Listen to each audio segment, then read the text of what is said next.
Capítulo 2. Dios. Vivimos en un universo cuya inmensidad presupone un poderoso hacedor, y cuya belleza, designio y orden señala la presencia de un sabio legislador. Pero, ¿quién hizo al hacedor? Podemos remontarnos en el tiempo, pasando del efecto a la causa, pero no podemos continuar retrocediendo para siempre sin admitir un ser eterno. Ese ser eterno es Dios, la causa y manantial de todo lo bueno que existe. 1. La existencia de Dios. 1.1. Su existencia afirmada. En ninguna parte tratan las sagradas escrituras de demostrar la existencia de Dios mediante pruebas metódicas o convencionales. Se la asume como prueba evidente, como creencia natural para el hombre. En ninguna parte las sagradas escrituras enuncian una serie de pruebas de su existencia como condición preliminar para la fe. Declaran el hecho y piden al hombre que se embarque en una aventura de fe. Es menester que el que a Dios se allega, crea que le hay, constituye el punto inicial de la Biblia en lo que respecta a los tratos del hombre con Dios. La Biblia realmente habla de hombres que dicen en su corazón que no hay Dios,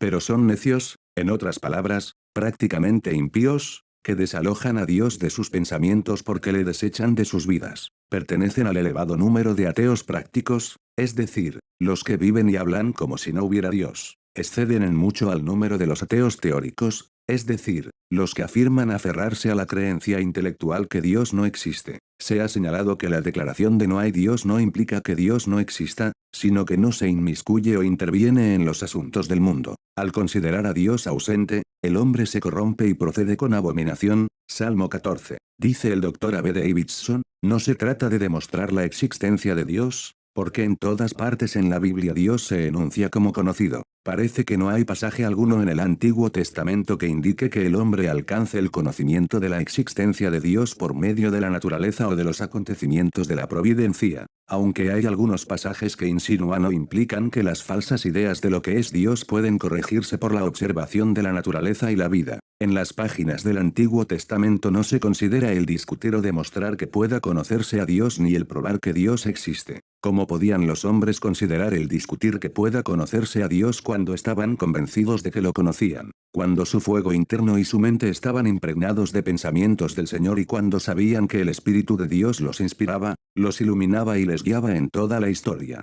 La idea de que el hombre llega a conocer a Dios, o alcanza comunión con él mediante sus propios esfuerzos es completamente extraña al Antiguo Testamento. Dios habla, aparece, el hombre escucha y contempla. Dios se acerca al hombre, acuerda un pacto o inicia relaciones especiales con el hombre, le da mandamientos. El hombre lo recibe cuando se acerca a Dios, acepta su voluntad y obedece a sus preceptos. Jamás se presenta a Moisés o a los profetas en actitud pensante, reflexionando sobre el invisible y llegando a conclusiones con respecto a él, o ascendiendo a concepciones elevadas de la divinidad. El invisible se manifiesta a sí mismo ante ellos, y ellos lo saben. Cuando un hombre dice, conozco al presidente, no quiere decir que sabe que el presidente existe, ya que eso se da por sentado en la declaración. De igual manera los escritores bíblicos nos dicen que conocen a Dios, y esa declaración lleva implícita la existencia de Dios. 1.2. Su existencia demostrada. Si las escrituras no nos ofrecen una demostración razonada de la existencia de Dios, ¿por qué lo intentamos nosotros?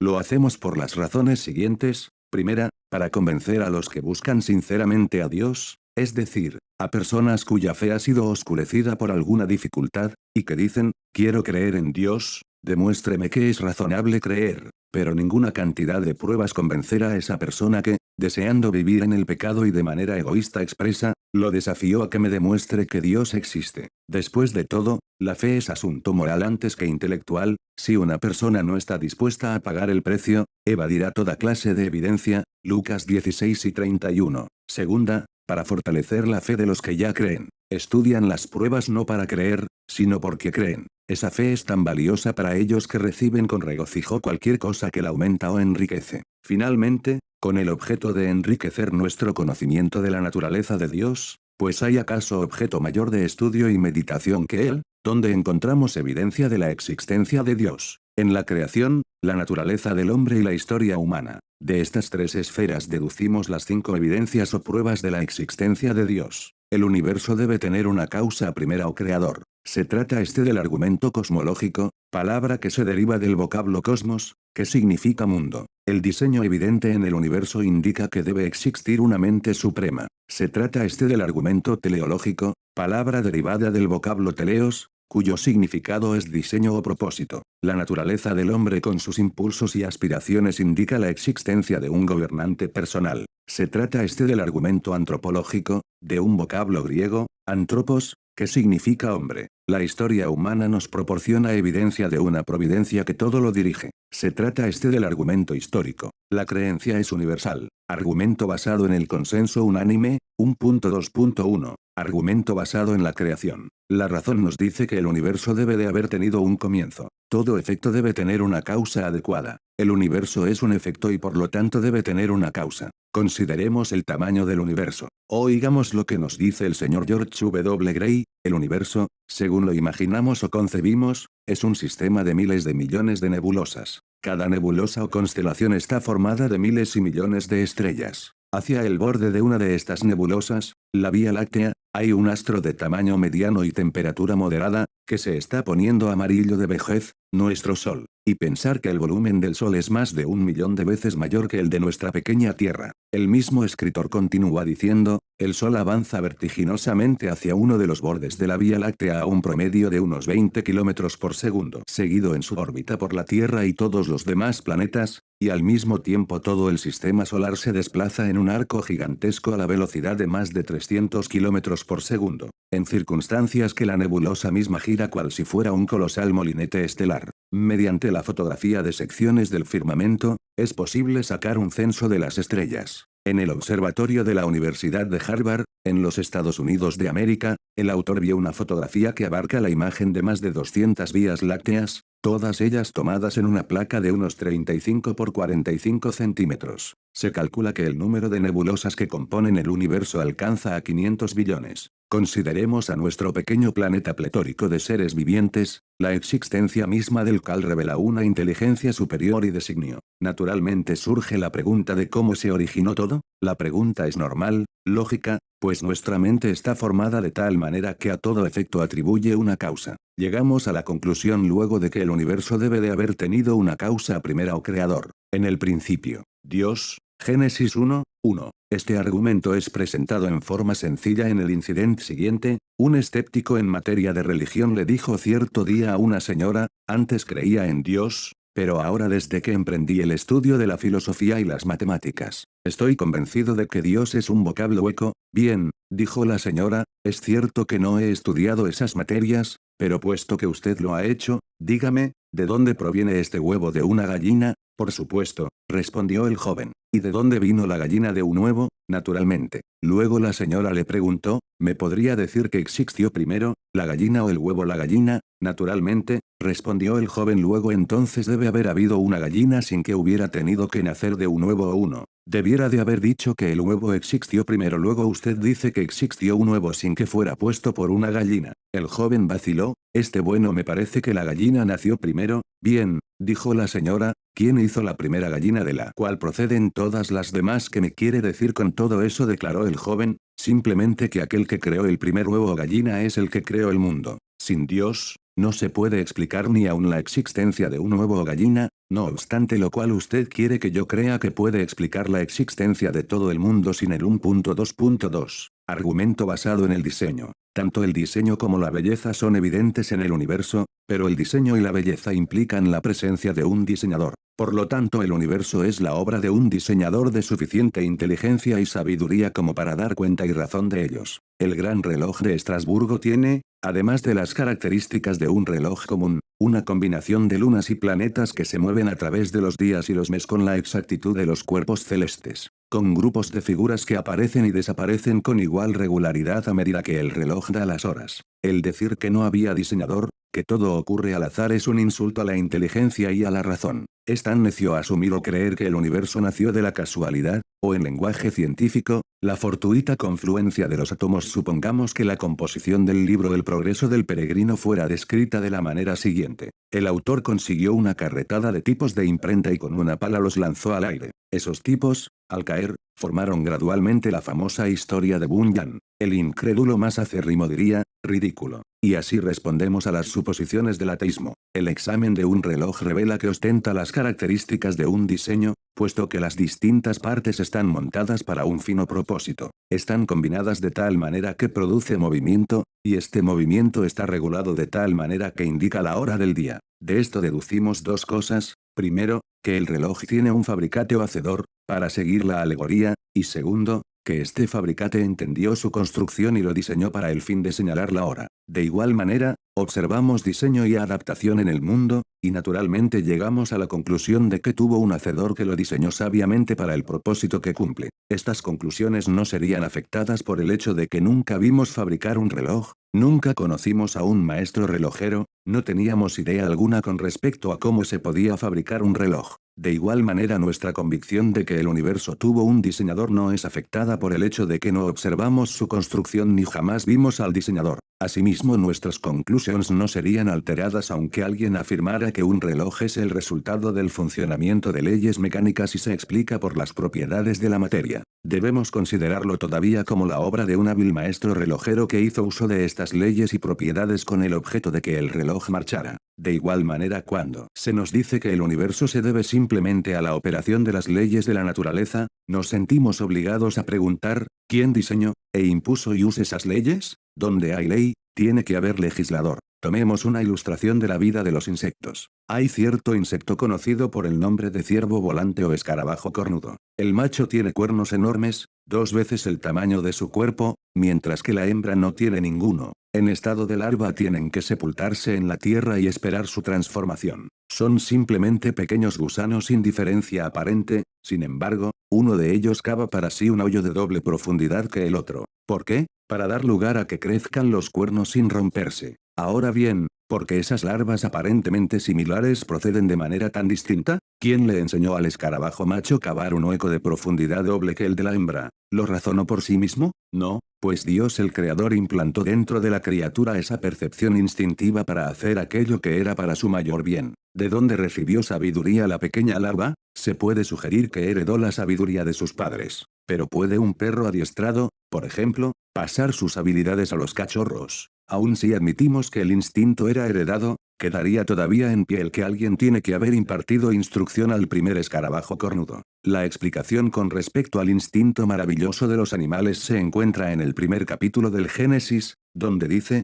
y dijo Dios, o en otras palabras, la voluntad de Dios. Al observar el funcionamiento de un reloj, llegamos a la conclusión de que la inteligencia no reside en el reloj, sino en el maestro relojero que lo hizo. Y al observar el instinto extraordinario de la más pequeña de las criaturas, llegamos a la conclusión que la inteligencia no reside en ellas principalmente, sino en el hacedor, y que existe una mente que controla o dirige los detalles más mínimos de la vida. El Dr. Whitney, presidente que fuera de la Sociedad Americana y miembro de la Academia Americana de Artes y Ciencias, dijo en cierta oportunidad que un imán rechaza a otro por la voluntad de Dios. Y no hay hombre que pueda proporcionar hoy una información más precisa. ¿Qué quiere decir por la voluntad de Dios?, se le preguntó. El Dr. Whitney respondió, ¿qué quieren decir ustedes cuando hablan de la luz? Hemos enunciado la teoría corpuscular, la teoría de las ondas, y ahora la teoría de los cuanta, y todas ellas no son otra cosa que conjeturas de sabios. Una explicación tan buena como cualquier otra es afirmar que la luz viaja por la voluntad de Dios. La voluntad de Dios, la ley que descubrimos,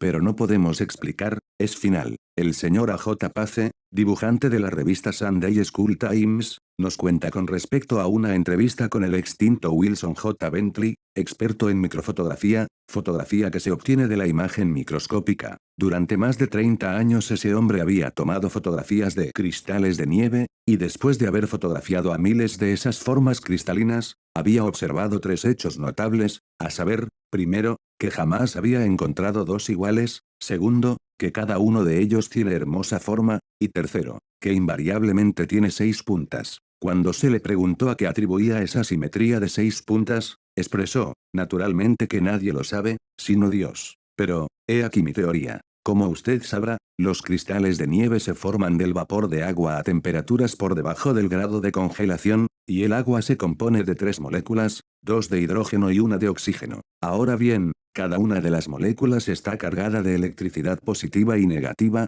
la tendencia de las cuales es polarizarse en lados opuestos. Como usted ve, El número 3 figura desde el principio en la cuestión. ¿Cómo se pueden explicar esos curiosos puntos y lazos, esas curvas elegantes, esos bordes delicadamente biselados, todos ellos agrupados alrededor del centro en perfecta simetría?, preguntó el señor Pace. Se encogió de hombros y respondió, solo el artista que los diseñó sabe cómo se hacen. Su declaración de que el número 3 figura desde el principio en la cuestión me dejó pensando. ¿No será acaso que el Dios Trino y Uno que ha diseñado toda la hermosura de la creación ha puesto el sello de la Trinidad en estas frágiles estrellas de cristales de nieve, de la misma manera que el artista estampa su firma en una obra maestra? Al examinar uno de estos cristales de nieve, uno observa al instante que el principio prevaleciente que subraya la estructura del copo de nieve es el del hexágono o polígono de 6 lados. Ahora bien, el hexágono es una figura única en la geometría en el sentido de que el lado del hexágono regular inscrito en el círculo es igual al radio de dicho círculo. En otras palabras, tenemos 6 triángulos equiláteros perfectos, situados alrededor de un núcleo, y todos los ángulos son de 60 grados. Cada triángulo constituye la tercera parte de toda el área a cada lado de la línea recta, que podríamos denominar diámetro. ¿Qué símbolo más apropiado del Dios Trino y Uno es el triángulo? En él se observa, es un triángulo, pero son 3 líneas, cada una de ellas esencial para la integridad del todo. La curiosidad me impulsó a examinar las referencias en la Biblia que contenían el vocablo nieve, y descubrí con alegría ese significado que podríamos llamar triple inherente aquí también. Por ejemplo, hay 21, número divisible por 3, referencias en las que figura el sustantivo nieve en el Antiguo Testamento y 3 en el Nuevo Testamento, es decir, un total de 24. Luego hay 3 referencias que se refieren a la lepra, asignándosele la blancura de la nieve. 3 veces se compara la limpieza del pecado con la nieve. Hay 3 más que nos hablaban de vestiduras blancas como la nieve. 3 veces el Hijo de Dios es comparado en su apariencia a la nieve, pero ¿cuál no sería mi asombro al descubrir que el vocablo hebreo para designar a la nieve está compuesto enteramente de números 3? Es un hecho, aunque no generalmente sabido, que al no poseer numerales, tanto los griegos como los hebreos empleaban las letras del alfabeto en lugar de números. Una mirada ligera de un hebreo al vocablo select que significa nieve sería todo lo necesario para ver qué significa 333, lo mismo que nieve. La consonante hebrea que representa al sonido SH equivale a 300, la segunda consonante, L equivale a 30, y la tercera, G a 3. Súmelos y tendrá 333, o sea 3 dígitos de 3. Curioso, ¿no es verdad? Recuérdese que el hebreo original carecía de vocales, pero, ¿por qué no podemos esperar exactitud matemática en un libro que tiene inspiración plenaria y tan maravilloso como el mundo que ha hecho Dios? De Dios se dice lo siguiente: Él hace grandes cosas, que nosotros no entendemos. Porque a la nieve dice, desciende a la tierra. Job 37, 5, 6. He tratado durante 2 días de dibujar, según el modelo divino, 6 cristales de nieve con lapicera y tinta, y estoy terriblemente fatigado con qué facilidad que él lo hace. Le dice a la nieve, habla y es hecho. Trátese de imaginar cuántos millones de billones de cristales de nieve pueden caer en una hectárea de terreno en una hora, e imagínese si puede la sorprendente verdad de que cada uno de esos cristales tiene individualidad o personalidad propia, y un diseño que no se repite ni repetirá en tormenta alguna. Tal conocimiento es demasiado maravilloso para mí, alto es, no lo puedo comprender. Salmo 139, 6. ¿Cómo puede una persona dada a la reflexión, en presencia de tales diseños, multiplicados por innumerables variaciones, dudar de la existencia y obra de un diseñador, cuya capacidad está medida solo por el infinito? Un Dios que puede hacer eso, puede hacerlo todo, incluso crear y modelar nuestra vida, y convertirla en una creación bella y simétrica. 1.2.3. Argumento basado en la naturaleza del hombre. El hombre es dueño de una naturaleza moral, es decir, su vida es regulada por conceptos del bien y del mal. Sabe que hay una conducta recta que debe seguirse, y una conducta errónea que debe evitarse. Ese conocimiento es denominado conciencia. Cuando hace lo recto, la conciencia aprueba; cuando hace lo malo, la conciencia desaprueba, o condena. Se le obedezca o no, la conciencia habla con autoridad. El señor Butler dijo lo siguiente con respecto a la conciencia: si poseyera poder, en la medida que posee autoridad manifiesta, luego gobernaría al mundo, es decir, que si la conciencia tuviera el poder de poner en vigor lo que ordena, revolucionaría al mundo. Pero Jail, el hombre es dueño del libre albedrío y de ahí que tiene la capacidad de desobedecer esa voz de su fuego interno. La conciencia, aun cuando está mal encaminada y sin luz, habla con autoridad. y hace que el hombre se sienta una persona responsable. Dos cosas me llenan de asombro, dijo Kant, el gran filósofo alemán: los cielos tachonados de estrellas sobre mí, y la ley moral dentro de mí. ¿Qué conclusiones se pueden derivar de esa conciencia o sentido universal del bien y el mal? Que existe un legislador que ha señalado un nivel de conducta para el hombre y ha hecho la naturaleza del hombre capaz de entender ese nivel. La conciencia no crea el nivel, sino que simplemente atestigua con respecto a él, y registra ya sea conformidad o disconformidad. ¿Quién creó originalmente esos dos grandes conceptos del bien y del mal? Dios, el justo legislador. El pecado ha oscurecido la conciencia del hombre y borrado casi de su ser el sentido de la ley, pero en el monte Sinaí Dios grabó esa ley en la piedra, a fin de que el hombre tenga una perfecta ley mediante la cual pueda dirigir sus pasos. El que el hombre entienda esta ley y sienta responsabilidad hacia ella señala la existencia de un legislador que lo creó de esa manera. ¿Y qué conclusión podemos derivar del sentido de esa responsabilidad? Que el legislador es también juez que recompensará a los buenos y castigará a los malos. El que impuso esa ley, la reivindicará finalmente. No solamente la naturaleza moral del hombre, sino su ser entero evidencia o revela la existencia de Dios. Hasta las religiones más degradadas no son otra cosa que el esfuerzo ciego, sin rumbo, del hombre que busca algo que su alma anhela. Cuando una persona siente sed, sabemos que siente deseos de beber algo que apague su sed. Cuando siente sed de Dios, de lo divino, sabemos que siente sed de alguien o algo que pueda satisfacerla. El grito de mi alma tiene sed de Dios, del Dios vivo, Salmo 42, 2, constituye un argumento en favor de la existencia de Dios, pues el alma no engañaría al hombre sintiendo sed por algo que no existe. Un sabio de la iglesia primitiva dijo en cierta oportunidad: nos has hecho para ti mismo, y el corazón no halla reposo hasta que no encuentra descanso en ti. 1.2.4. Argumento basado en la historia. La marcha de los acontecimientos en la historia mundial proporciona pruebas de que existe una fuerza y una providencia que los rige. Toda la historia de la Biblia fue escrita para revelar a Dios en la historia, es decir, para ilustrar la obra de Dios en los asuntos humanos. Los principios del gobierno moral de Dios se manifiestan en la historia de las naciones tanto como en la experiencia del hombre,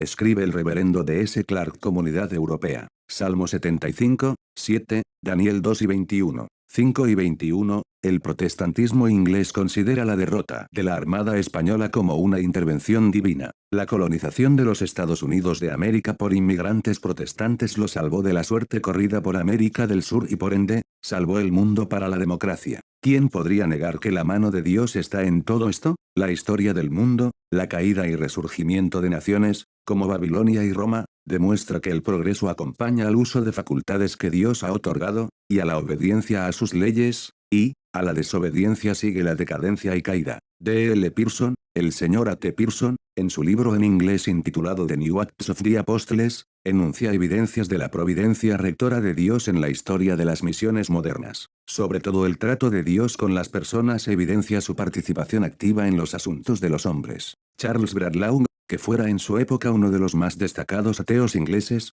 desafió a un ministro cristiano, Charles Hugh Price, a un debate. Fue aceptado el desafío, y el predicador añadió el siguiente reto: puesto que sabemos, señor Bradlaugh, que un hombre convencido contra su voluntad no ha cambiado realmente de opinión, y que un debate como mero asunto de gimnasia mental a nadie convencerá, propongo que traigamos evidencias concretas de la validez de las afirmaciones del cristianismo por medio de hombres y mujeres que han sido redimidos de una vida de pecado y de vergüenza por la influencia del cristianismo y del ateísmo. Yo traeré 100 personas, y le invito a que usted haga lo mismo. Si no puede traer 100, señor Bradlaugh, para igualar a los 100 que yo traeré, quedaré satisfecho si trae 50 hombres y mujeres que testifiquen que han sido salvadas de una vida vergonzosa por la influencia de sus enseñanzas ateas. Si no puede traer 50, traiga 20 personas que con rostros resplandecientes como las mías testifiquen de que sienten un gozo profundo y viven con dignidad, como resultado de sus enseñanzas ateas. Si no puede traer 20, me conformaré con 10. ¿Qué digo, señor Bradlaugh? Lo desafío a que traiga uno solo, un hombre o una mujer que dé tal testimonio con referencia a la influencia edificante de sus enseñanzas ateas. Los creyentes que yo traeré, hombres y mujeres, presentarán una prueba irrefutable con respecto al poder salvador de Jesucristo en la vida de los que han sido redimidos de la esclavitud del pecado y la vergüenza. Quizá, señor Bradlaugh, Esta será la demostración real de la validez de las afirmaciones del cristianismo. El señor Bradlaugh retiró su reto. 1.2.5. Argumento basado en la creencia universal. La creencia en la existencia de Dios se ha esparcido tanto como la raza misma, aunque frecuentemente esa creencia ha adquirido forma pervertida y grotesca, y está plagada de ideas supersticiosas. Esta posición ha sido atacada por algunos que afirman que hay algunas razas totalmente desprovistas de la idea de Dios. Pero el señor Gibbons, erudito en antropología y religión comparada, afirma que este punto de vista, como lo sabe todo antropólogo, ha caído en la tumba de las controversias muertas. Todos están de acuerdo en que ninguna raza, por primitiva que sea, está privada de toda idea de religión. Aun cuando la excepción pudiera demostrarse, sabemos que la excepción no anula la regla. Por ejemplo, si se pudieran encontrar algunas personas completamente desprovistas de sentimientos compasivos, humanos, ello no demostraría que el hombre es esencialmente una criatura impasible, insensible. La presencia de personas ciegas en el mundo no demuestra que el hombre es un ser no vidente, y según las palabras del teólogo William Evans, el que algunas naciones no tengan la tabla de multiplicar no significa que no exista la aritmética. ¿De qué manera se originó esta creencia universal? La mayor parte de los ateos parece imaginarse que un grupo de teólogos listos se reunieron en sesión secreta, inventaron la idea de Dios y la presentaron al mundo. Pero así como no se puede decir que los astrónomos inventaron las estrellas ni los botánicos las flores, así tampoco se puede afirmar que los teólogos inventaron a Dios. Es indudable que los antiguos tenían ideas equivocadas con respecto a los cuerpos celestes, pero ello no refutó la idea de la existencia de dichos cuerpos. Y si el género humano ha sostenido ideas falsas, tergiversadas, con respecto a Dios, ello implica que existía un Dios con respecto al cual podían tener ideas erróneas. Este conocimiento universal no nació necesariamente del razonamiento, pues hay hombres que razonan, no obstante lo cual niegan la existencia de Dios. Pero es evidente que el mismo Dios que hizo la naturaleza, con sus hermosuras y maravillas, también hizo al hombre capaz de ver a través de la naturaleza al creador de ella. Porque lo que de Dios se conoce les es manifiesto, pues Dios se lo manifestó. Porque las cosas invisibles de Él, su eterna poder y deidad, se hacen claramente visibles desde la creación del mundo, siendo entendidas por medio de las cosas hechas, de modo que no tienen excusas. Romanos 1 y 19, 20. Dios no hizo al mundo sin dejar indicios, sugerencias y pruebas reveladoras de la obra de sus manos. Pero habiendo conocido a Dios, no le glorificaron como a Dios, ni le dieron gracias, sino que se desvanecieron en sus razonamientos, y su necio corazón fue entenebrecido. Romanos 1 y 21. El pecado les empañó la visión, perdieron de vista a Dios, y en vez de ver a Dios a través de las criaturas, le pasaron por alto y adoraron a la criatura. De esta forma comenzó la idolatría. Pero aún todo esto demostró que el hombre es un ser religioso, que debe tener un objeto al que adorar, o rendir culto. Que demuestra esta creencia universal en Dios. Demuestra que la naturaleza del hombre está constituida de tal manera como para entender y apreciar esa idea. Un escritor lo ha expresado de la siguiente manera: el hombre es incurablemente religioso. Esa creencia profundamente arraigada ha producido una religión que en su más amplio significado abarca: 1. La aceptación de que existe un ser superior a las fuerzas de la naturaleza. 2. Un sentimiento de dependencia de Dios, como fuerza que controla el destino del hombre. Este sentimiento de dependencia es desesperado en el hombre por el pensamiento de su propia debilidad y pequeñez, y por la grandeza del universo. 3. La convicción de que puede existir un intercambio amistoso, y de que en esta unión hallará seguridad y felicidad. De esta manera vemos que el hombre está constituido en forma natural para creer en la existencia de Dios, para confiar en su bondad y adorar en su presencia. Esa inclinación religiosa no se encuentra en las criaturas inferiores de la creación. Por ejemplo, sería inútil tratar de enseñarle religión al tipo más elevado de mono, pero al tipo más bajo de hombre se le puede enseñar con respecto a Dios. ¿Por qué? El animal carece de naturaleza religiosa, no ha sido hecho a la imagen de Dios. El hombre tiene una naturaleza religiosa y debe poseer algún objeto de adoración. 1.3. Su existencia negada. El ateísmo consiste en la negación absoluta de la existencia de Dios. Algunos ponen en tela de juicio el que haya ateos verdaderos, pero si los hay, no se puede demostrar que busquen sinceramente a Dios, o que sean lógicamente consecuentes. Puesto que los ateos se oponen a las convicciones más profundas y fundamentales de la raza, la responsabilidad de probar lo que sostienen descansa en ellos. No pueden con sinceridad y lógica afirmar que son ateos, a menos que puedan establecer que Dios no existe. Ahora bien, Es innegable que las pruebas en favor de la existencia de Dios superan en mucho la evidencia en contra. A este respecto escribe el señor D. S. Clark, una pequeña prueba puede demostrar que hay un Dios, mientras que ninguna cantidad de pruebas que el hombre pueda presentar demostrará jamás que no hay Dios. La huella de la pata de un pájaro en una roca demostraría que en alguna época un pájaro había llegado hasta la costa atlántica. Pero antes que alguien afirme que jamás existieron pájaros en dicha costa, debe conocer primero toda la historia de la región, desde la fecha que los seres vivientes comenzaron a poblar el globo. Una evidencia pequeña puede demostrar que Dios existe, pero antes que el hombre afirme que no hay Dios, debe analizar toda la materia en el universo, debe estudiar todas las fuerzas, ya sean mecánicas, eléctricas, vitales, mentales y espirituales. Debe conversar con todos los espíritus y entenderlos a la perfección, debe hallarse en todos los lugares del espacio a cada momento, no sea que Dios en algún lugar o de alguna manera lo eluda.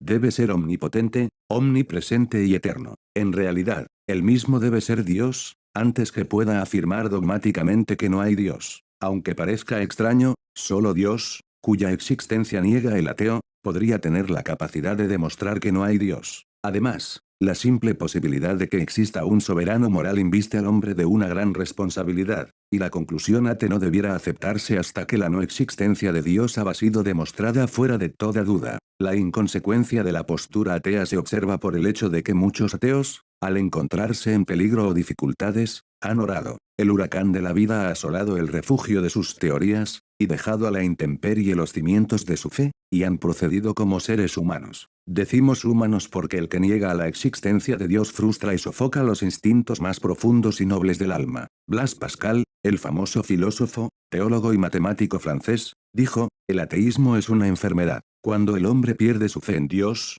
ello no se debe a ningún argumento, no importa con cuánta lógica exprese su negación, sino a un quebranto interno, traición o descuido, o de lo contrario algún ácido destilado en el alma ha disuelto la perla de gran precio. El siguiente incidente, narrado por un noble ruso, ilustra el punto. Corría el mes de noviembre de 1917 cuando dos bolcheviques habían derrocado al gobierno de Kerensky y habían iniciado el reinado del terror. Cierto noble se hallaba en su casa materna, en peligro constante de ser arrestado. Sonó el timbre de la puerta de calle, y la sirvienta que salió a la puerta trajo de vuelta una tarjeta con el nombre del príncipe Kropotkin, el padre del anarquismo. Entró y pidió permiso para examinar el departamento. No quedaba otra alternativa que cumplir la orden, pues evidentemente tenía autoridad para efectuar la inspección de la casa, y hasta para revisarla. Mi madre lo dejó pasar, dice el narrador. Entró en una habitación y luego en otra sin detenerse, como si hubiera vivido allí antes y conociera la casa. Entró en el comedor, miró a su alrededor, y de repente se dirigió a la alcoba de mi madre. Disculpe, pero ese es mi dormitorio, le dijo mi madre cuando el príncipe estaba a punto de abrir la puerta. Vaciló por unos momentos ante la puerta, miró a mi madre y luego, como si no supiera qué hacer, con cierta vibración en su voz, dijo rápidamente, sí, ya sé, perdóneme, pero necesito entrar en esa habitación. Colocó la mano derecha en el picaporte y comenzó a abrir la puerta con lentitud, luego la abrió de par en par, y entró en la habitación, cerrando la puerta tras de sí. Tal era mi indignación por la conducta del príncipe, que estuve a punto de reconvenirle. Me acerqué a la alcoba, abrí la puerta de un tirón, y me quedé plantado en el lugar. El príncipe Kropotkin se encontraba de rodillas orando en la habitación. No le podía ver el rostro, pero allí de rodillas parecía tan humilde al musitar con fervor una oración. Tan absorto estaba que ni siquiera se dio cuenta que yo me encontraba allí. En un instante toda mi ira, mi odio hacia este hombre se evaporó como niebla bajo los candentes rayos del sol. Me embargaba emoción tan profunda que cerré sigilosamente la puerta. El príncipe Kropotkin permaneció en la habitación por unos 20 minutos. Por fin se abrió la puerta y apareció el príncipe con la actitud de un niño que hubiera sido sorprendido en una falta, sin levantar sus ojos y como si reconociera su culpa. Pero una sonrisa iluminaba su rostro. Se acercó a mi madre, le tomó las manos, las besó, y le dijo con voz suave, le agradezco que me haya permitido visitar su casa. No se enoje. Le explicaré, en esa alcoba falleció mi madre. Fue un profundo consuelo para mí entrar en esa habitación. Gracias, muchas gracias. Su voz temblaba de emoción. Tenía húmedos los ojos. Se despidió apresuradamente y desapareció. Se trataba de un anarquista, revolucionario y ateo, Pero Oro, ¿no era evidente que se había convertido en ateo aplastando algunos de los impulsos más profundos del alma? El ateísmo es un crimen contra la sociedad, pues destruye el único fundamento adecuado de la moral y la justicia, un Dios personal que hace responsable al hombre por el cumplimiento de sus leyes. Si no hay Dios, no hay tampoco ley divina, y por ende toda la ley es del hombre.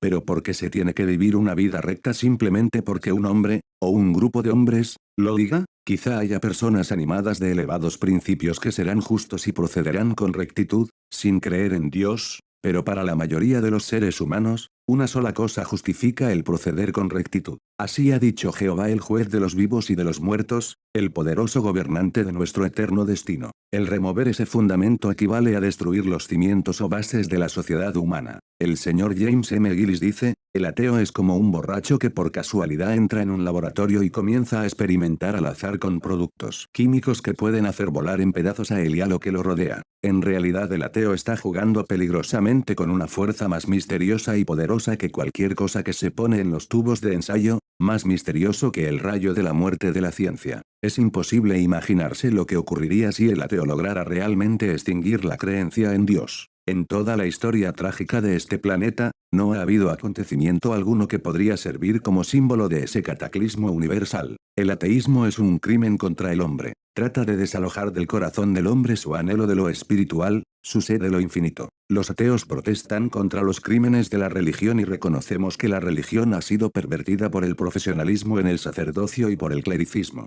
Pero el intento de borrar la idea de Dios porque se ha abusado de ella es tan lógico como intentar desarraigar el amor del corazón del hombre porque en algunos casos se ha pervertido y degradado. 2. La naturaleza de Dios. 2.1. El punto de vista bíblico, los nombres de Dios, quién es y qué cosa es Dios. La mejor definición que jamás se haya dado se encuentra en el Catecismo de Westminster, que dice, Dios es espíritu, infinito, eterno e inmutable en su ser, sabiduría, poder, santidad, justicia, bondad y verdad. La definición bíblica se puede formular del estudio de los nombres de Dios. El nombre de Dios, en las Sagradas Escrituras, significa más que una combinación de sonidos, representa su carácter revelado. Dios se revela mediante la proclamación de su nombre, omidia y tel dar a conocer su nombre, Éxodo 6, 3. 33 horas y 19 minutos. 34, 5, 6. El adorar a Dios significa invocar su nombre, Génesis 12, 8, temerle, Deuteronomio 28 horas y 58 minutos, alabarle,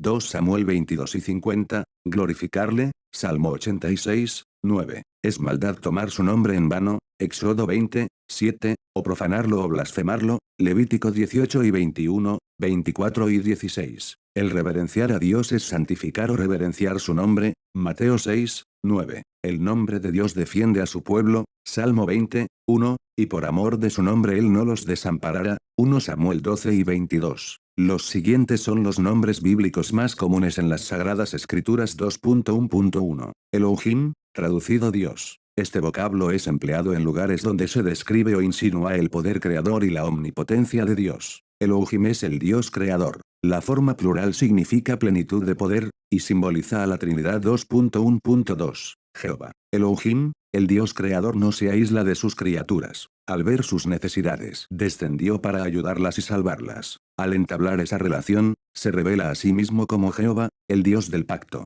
El nombre Jehová procede del verbo ser en el idioma hebreo, y abarca los tres tiempos gramaticales, pasado, presente y futuro. El nombre significa por lo tanto, el que fue, es, y será, o en otras palabras, el eterno. Puesto que Jehová es el Dios que se revela al hombre, el nombre significa, me he manifestado, me manifestó y me manifestaré a mí mismo. Lo que Dios hace por su pueblo se expresa por sus nombres, y cuando su pueblo experimenta su gracia, luego se dice que conocen su nombre. La relación de Jehová con Israel queda sintetizada en los nombres de Jehová relacionados con sus promesas. Para los que se encuentran postrados en su lecho de dolor, se le conoce como Jehová Rafa, yo soy Jehová tu sanador, Éxodo 15 y 26. Acosados por el enemigo, claman a Jehová Nisi, o sea Jehová mi bandera, Éxodo 17, 8 a 15. Agobiados por las preocupaciones, los hijos de Dios descubren que Él es Jehová Salom, que significa Jehová es paz, Jueces 6 y 24. Como peregrinos en la tierra,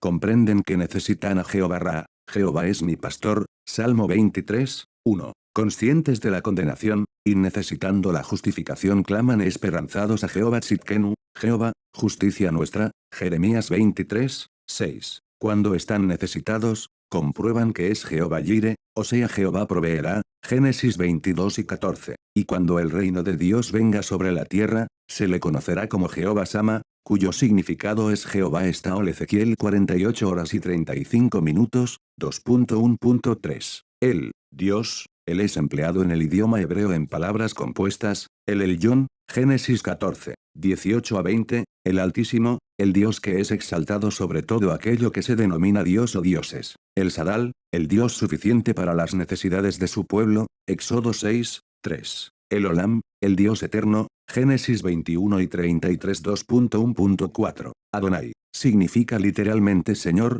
y nos expresa la idea de gobierno y dominio, confer Éxodo 23 y 17, Isaías 10 y 16, 33 en virtud de lo que es y ha hecho, reclama para sí el servicio y obediencia de su pueblo. Este nombre se aplica en el Nuevo Testamento al Cristo glorificado 2.1.5. Padre. El vocablo Padre es empleado tanto en el Antiguo como en el Nuevo Testamento. En su significado más amplio, describe a Dios como el productor de todas las cosas, y el creador del hombre, de manera que en lo que a creación respecta, todo puede ser denominado descendencia o producto de Dios, Hechos 17 y 28. Sin embargo, esta relación no garantiza la salvación. Solo quienes han sido vivificados para que tengan nueva vida por medio de su espíritu son sus hijos en un sentido íntimo y salvador, Juan 1 y 12, 13. 2.2. Creencias erróneas. Hay otros puntos de vista relativos a Dios aparte de las escrituras. De ellos algunos son verdades recalcadas con exceso, otros son verdades que no se han acentuado como es debido, otros, verdades falseadas, tergiversadas. Porque vamos a considerarlos, porque es muy difícil describir a la perfección el ser de Dios, y al ver lo que no es,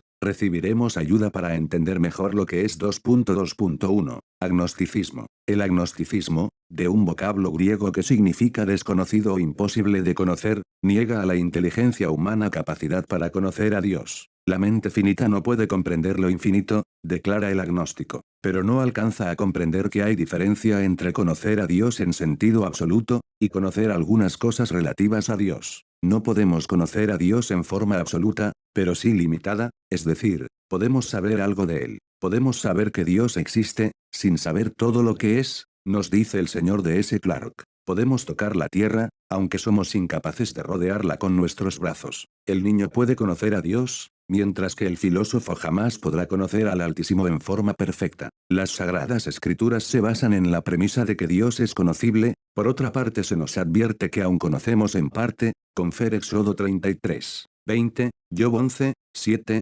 Romanos 11 y 33, 34, 1 Corintios 13, 9 a 12, 2.2.2. Politeísmo. Este vocablo significa adoración de muchos dioses. El politeísmo fue característica de las religiones antiguas, y se practica todavía en muchos países paganos. Se basa en la idea de que el universo es gobernado, no por una fuerza, sino por varias, de manera que hay un dios del agua, dios del fuego, dios de las montañas, dios de la guerra, y así sucesivamente. Esta creencia fue la consecuencia natural del paganismo, que hizo muchos dioses de objetos y fuerzas naturales, honrando y dando culto a las criaturas antes que al Creador, Romanos 1 y 25. Abraham fue llamado a que se separara de los paganos y se convirtiera en testigo del Dios verdadero. Su llamado fue el comienzo de la misión de Israel, la cual predicaría el monoteísmo, adoración de un solo Dios, en contraposición con el politeísmo de las naciones circunvecinas 2.2.3. Panteísmo. El panteísmo, palabra formada de dos vocablos griegos que significan todo es Dios, es un sistema filosófico o religioso de los que creen que la totalidad del universo es el único Dios. Los árboles y las piedras,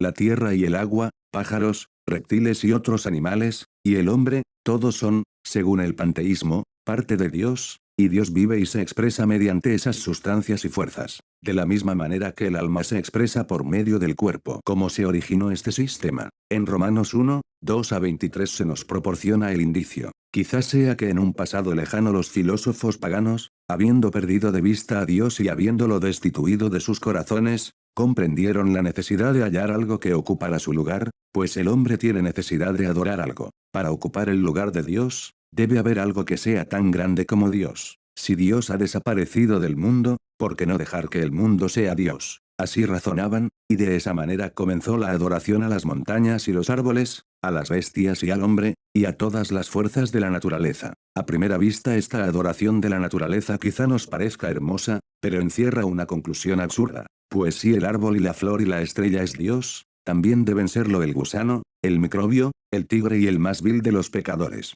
Se trata esta de una conclusión inconcebible. El panteísmo confunde a Dios con la naturaleza. Pero el poema no es el poeta, el arte no es el artista, la música no es el músico y la creación no es Dios. Una hermosa tradición hebrea nos narra de qué manera el patriarca Abraham percibió la distinción, cuando Abraham comenzó a reflexionar con respecto a la naturaleza de Dios. Confundió al principio las estrellas por deidades, en virtud de su esplendor y hermosura, pero cuando comprendió que su luz era eclipsada por la de la luna, luego pensó que la luna era una deidad. La luz de la luna desapareció sin embargo al salir el sol, y Abraham pensó entonces que este era una deidad. Sin embargo, durante la noche, el sol desaparecía también. Debe de haber algo en el mundo mayor que esas constelaciones, pensó Abraham. Y fue así que de la adoración a la naturaleza pasó a adorar al Dios de la naturaleza. Las sagradas escrituras corrigen ese punto de vista falso, tergiversado, del panteísmo. Aunque el texto sagrado nos enseña que Dios se revela en la naturaleza, al mismo tiempo hace una distinción entre Dios y la naturaleza. El panteísmo dice que Dios es el universo, la Biblia expresa que Dios hizo el universo. ¿Dónde se profesa en la actualidad el panteísmo? En primer lugar, entre algunos poetas que dicen que la naturaleza es divina. En segundo lugar, subraya la mayor parte de la religión de la India, y constituye su justificación para la adoración de ídolos. ¿No es acaso el árbol del que está hecha la imagen, parte de Dios nos dicen? En tercer lugar, la ciencia cristiana es una forma de panteísmo, pues una de sus creencias o doctrinas fundamentales es la siguiente: Dios es todo, y todo es Dios. Técnicamente, es panteísmo idealista, porque enseña que todo es idea, y por lo tanto la materia es irreal. 2.2.4. Materialismo. El materialismo niega que haya distinción alguna entre la mente y la materia, y afirma que todas las manifestaciones de la vida y de la mente, y todas las fuerzas, son simplemente propiedades de la materia. Así como el hígado segrega a la bilis, así también el cerebro segrega pensamientos y el hombre es una máquina, son algunos de los dichos favoritos de los materialistas. El hombre es simplemente un animal, declaran, con el objeto de destruir la idea de la naturaleza superior del hombre y su destino divino. Esta teoría nos parece tan tosca y absurda que apenas merece ser refutada. Sin embargo, en numerosas universidades, en centenares de novelas, y en muchas otras formas se discute y se cree la idea de que el hombre es un bruto o una máquina, que no es responsable de sus actos, y que no es ni bueno ni malo. Para rebatir ese error observemos lo siguiente: 1. Nuestra propia conciencia nos dice que somos algo más que materia, y que somos distintos de un árbol o una piedra. Un gramo de sentido común vale más que una tonelada de filosofía. Se nos dice que Daniel O'Connell, el orador irlandés, se encontró en cierta oportunidad con una anciana mujer de la misma nacionalidad, la cual era temida por su lengua mordaz y vocabulario cáustico. Pero el orador, en un debate con ella, la abrumó con una andanada de términos trigonométricos, diciéndole: usted es un miserable romboide, desvergonzada hipotenusa.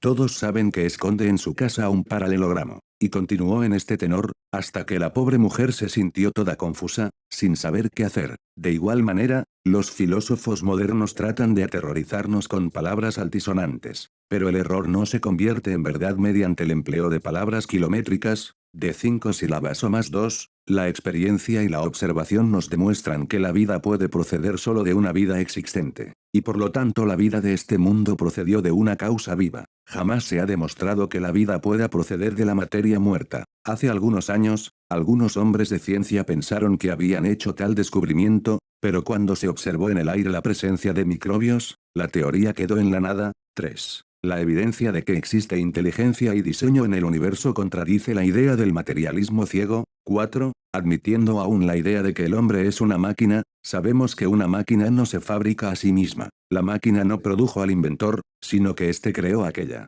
Los males del materialismo se observan en el hecho de que destruye los fundamentos o bases de la moralidad, puesto que si el hombre es solo una máquina, luego no es responsable de sus hechos. En consecuencia, no podemos denominar noble al héroe, ni malvado al villano, puesto que no podrían actuar de otra manera aunque lo quisieran. Por lo tanto, un hombre no puede juzgar a otro, puesto que la sierra circular no le puede decir a la guillotina: ¿cómo puedes ser tan cruel? ¿Cuál es el antídoto para el materialismo? El evangelio predicado en la demostración del espíritu y con señales que lo siguen. 2.2.5. Deísmo. El deísmo admite que hay un Dios personal, que creó al mundo, pero insiste en que después de la creación lo dejó para que se gobernara por las leyes naturales. En otras palabras, le dio cuerda al mundo como si fuera un reloj, y luego lo dejó que marchara sin intervención de su parte. De ahí que no sea posible revelación o milagro alguno. Este sistema se denomina a veces racionalismo, porque hace de la razón la guía suprema de la religión. También se describe como religión natural, en contraposición con la religión revelada.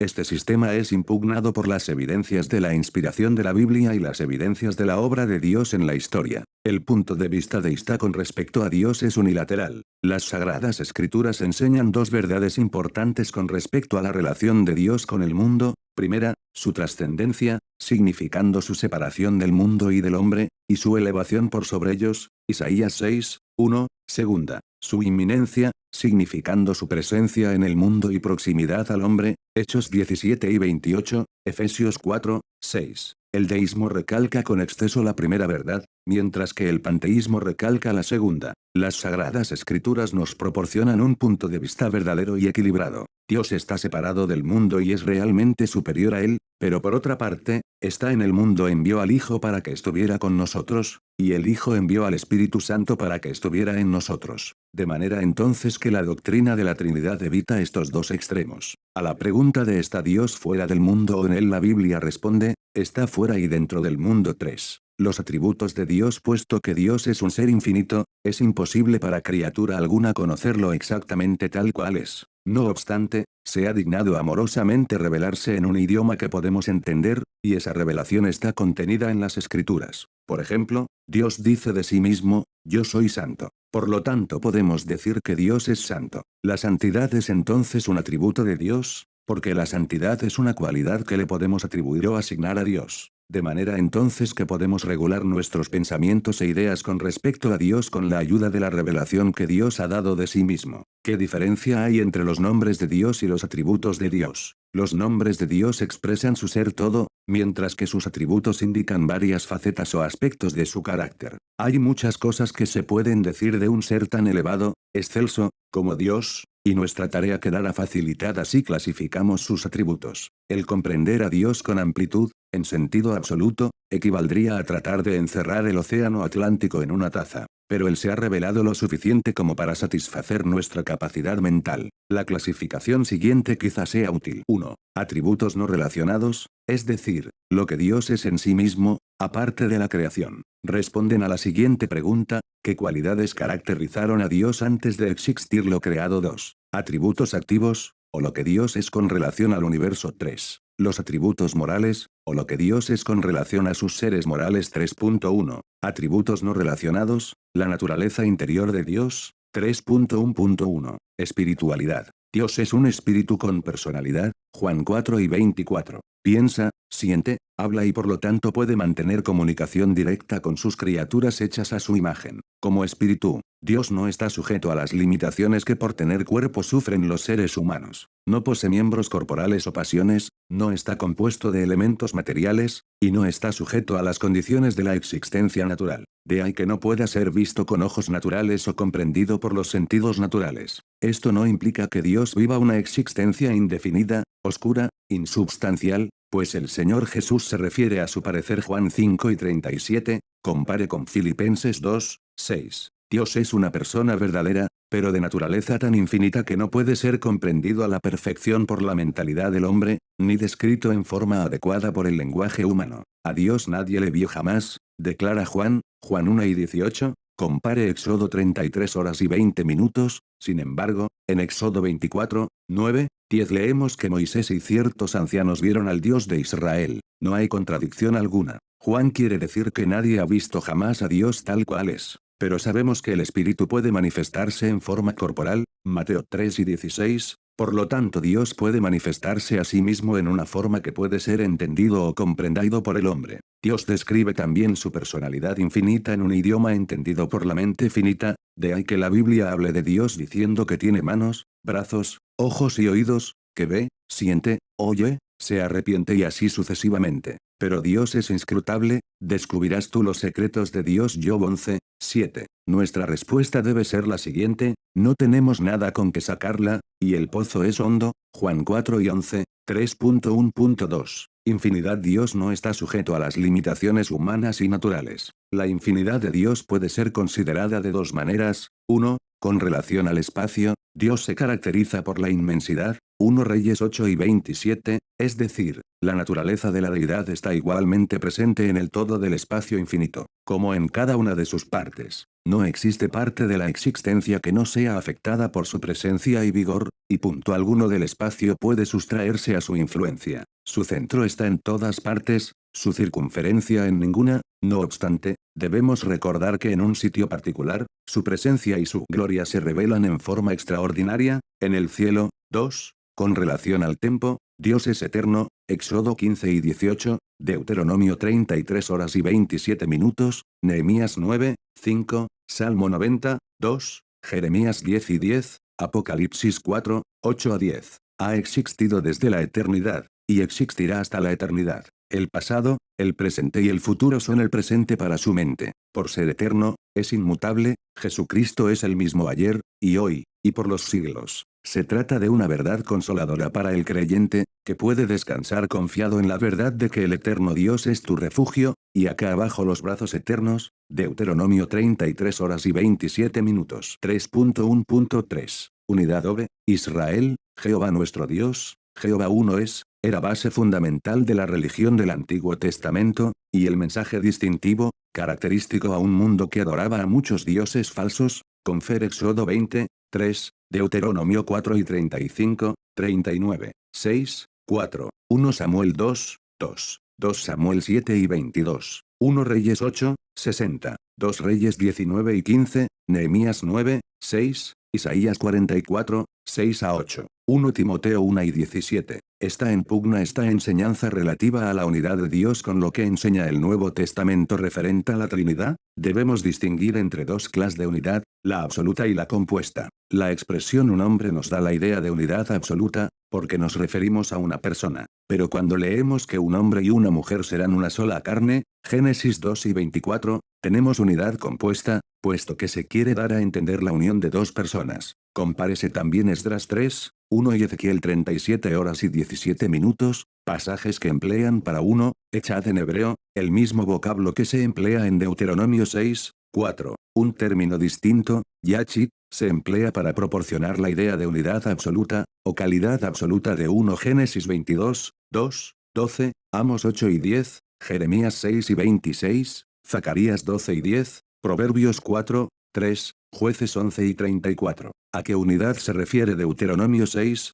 4? En virtud de que la frase nuestro Dios está en plural en el idioma original hebreo, Elohim, llegamos a la conclusión de que quizás se indique una unidad compuesta. La doctrina de la Trinidad nos enseña la unidad de Dios como unidad compuesta, incluyendo tres personas divinas, unidad media y una eterna y a la vez esencial unidad. 3.2. Atributos activos, Dios y el universo. 3.2.1. Omnipotencia. La omnipotencia de Dios significa dos cosas: 1. Su libertad y poder para hacer todo lo que es consecuente con su naturaleza. Porque nada hay imposible para Dios. Naturalmente que esto no significa que puede hacer o hará cosa alguna contraria a su propia naturaleza, por ejemplo, mentir o robar, o que hará una cosa absurda o contradictoria o antinómica, como por ejemplo un círculo triangular o agua seca. 2. Su control y soberanía sobre todo lo hecho o que puede ser hecho. Pero si eso es así, ¿por qué se practica el mal en el mundo? Porque Dios ha dotado al hombre de un libre albedrío que él no violará. Por lo tanto permite acciones malvadas,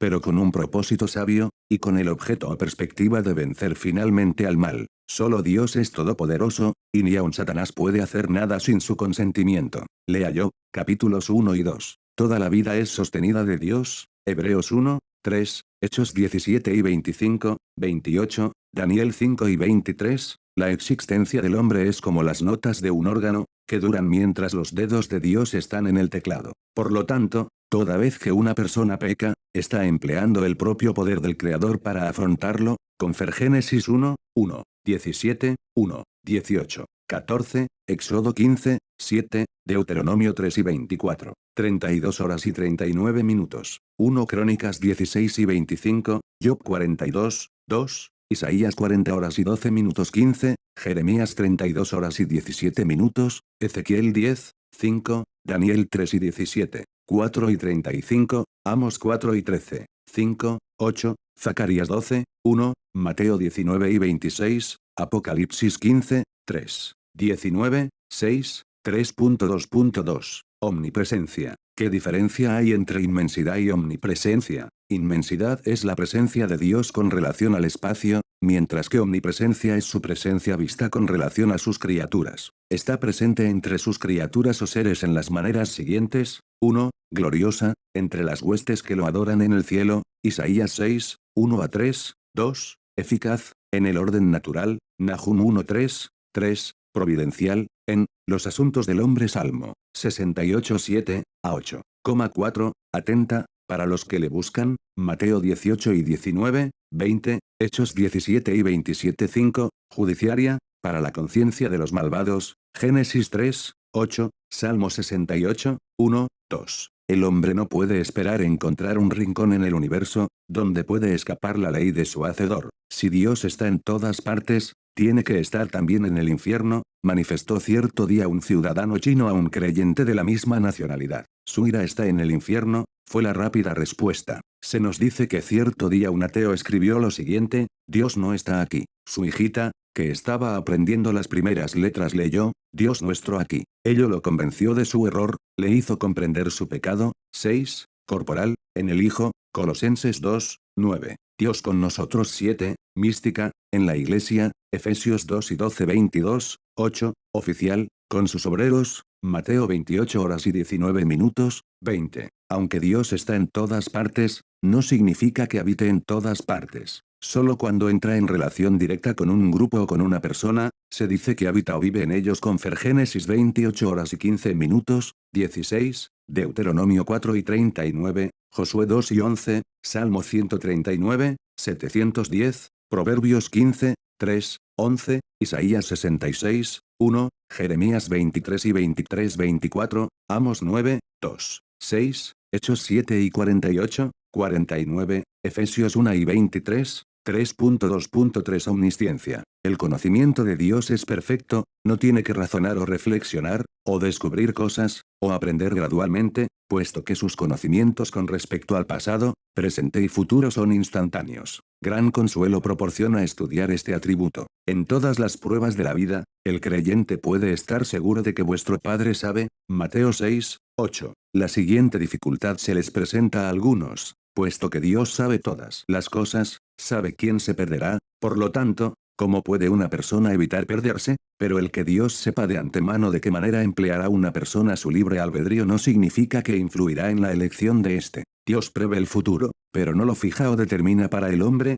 Génesis 18 y 18, 19, 2 Reyes 8 y 10, 13, 1 Crónicas 28, 9, Salmo 94, 9, 139, 1 a 16, 147, 4, 5, Proverbios 15, 3, Isaías 29 horas y 15 minutos, 16, 40 horas y 28 minutos, Jeremías 1, 4,5, Ezequiel 11, 5, Daniel 2 y 22-28, Amos 4 y 13, Lucas 16 y 15, Hechos 15, 8, 18, Romanos 8 y 27, 29, 1 Corintios 3 y 20, 2 Timoteo 2 y 19, Hebreos 4 y 13, 1 Pedro 1, 2, 1 Juan 3 y 20, 3.2.4. Sabiduría. La sabiduría de Dios es una combinación de su omnisciencia y omnipotencia. Tiene poder para aplicar sus conocimientos de manera que los propósitos mejores sean realizados o cumplidos por los mejores medios posibles. Dios hace siempre lo que corresponde, de la manera correcta, en el momento oportuno. En las Sagradas Escrituras se dice del Señor: bien lo ha hecho todo. Cuando Dios diseña todas las cosas y gobierna el curso de los acontecimientos a fin de que se cumplan sus buenos propósitos, llamamos a ello providencia. La providencia general de Dios está relacionada con el gobierno del universo en general. Su providencia particular tiene que ver con los detalles de la vida del hombre. Salmo 104 horas y 24 minutos, Proverbios 3, 19, Jeremías 10 y 12, Daniel 2 y 20, 21, Romanos 11, 33, 1 Corintios 1 y 24, 25, 30, 2, 6, 7, Efesios 3 y 10, Colosenses 2, 2, 3, 3.2.5. Soberanía. Dios tiene absoluto derecho de gobernar, y disponer de sus criaturas según su voluntad. Confer Daniel 4 y 35, Mateo 20 y 15, Romanos 9 y 21, posee este derecho en virtud de su infinita superioridad, de su propiedad absoluta de todo, y de la absoluta dependencia que todas las cosas tienen de él para su continuación. Por lo tanto, no es solo necio sino también malvado criticar su conducta. El señor D. S. Clark nos dice lo siguiente: la doctrina de la soberanía de Dios es muy provechosa y estimulante. Si se nos diera a elegir, ¿qué elegiríamos? ¿Ser gobernados por el destino ciego, o la suerte caprichosa, o la ley natural irrevocable, o nuestro criterio miope y pervertido, o por un Dios infinitamente sabio, santo, amoroso y poderoso? El que rechaza la soberanía de Dios, puede elegir entre lo que queda. 3.3. Atributos morales, Dios y las criaturas morales. Al pasar revista al trato de Dios con la humanidad, aprendemos lo siguiente. 3.3.1 Santidad. La santidad de Dios significa esta absoluta pureza moral, no puede pecar ni tolerar el pecado. Confer Éxodo 15 y 11, Levítico 11 y 44, 45, 20 y 26, Josué 24 y 19, 1 Samuel 2, 2, Salmo 5, 4, 111, 9, 145 horas y 17 minutos, Isaías 6, 3, 43 horas y 14 minutos, 15, Jeremías 23, 9, Lucas 1 y 49, Santiago 1 y 13, 1 Pedro 1 y 15, 16, Apocalipsis 4, 8,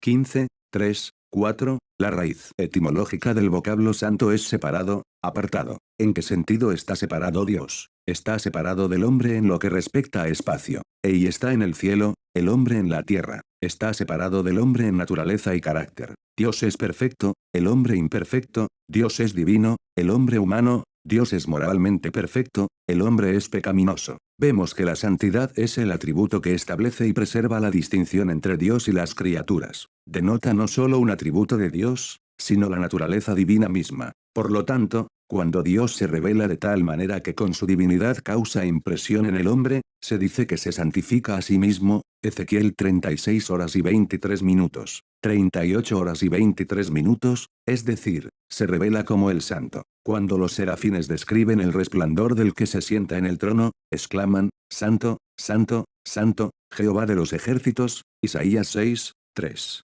Se dice que el hombre santifica a Dios cuando lo ora y reverencia como ser divino. Números 20 y 12, Levítico 10, 3, Isaías 8 y 13. Cuando le afrentan al violar sus mandamientos, se dice que profanan su nombre, lo cual es lo opuesto de santificarlo. Mateo 6, 9. Solo Dios es santo en sí mismo. Se habla de gente santa, de edificios y objetos santos, porque Dios los ha hecho santos, o los ha santificado. El vocablo santo aplicado a personas u objetos es un término que expresa una relación con Jehová, o sea que una determinada persona u objeto ha sido separado o apartado para servir a Dios. Habiendo sido así separados, los artículos deben ser limpios, y las personas deben consagrarse a fin de vivir de acuerdo con la ley de la santidad. Estos hechos constituyen la base de la doctrina de la santificación. 3.3.2 Justicia. ¿Qué diferencia hay entre santidad y justicia? La justicia es santidad en acción, constituye una de las respuestas. La justicia es la santidad de Dios manifestada en el trato justo con sus criaturas. El juez de toda la tierra,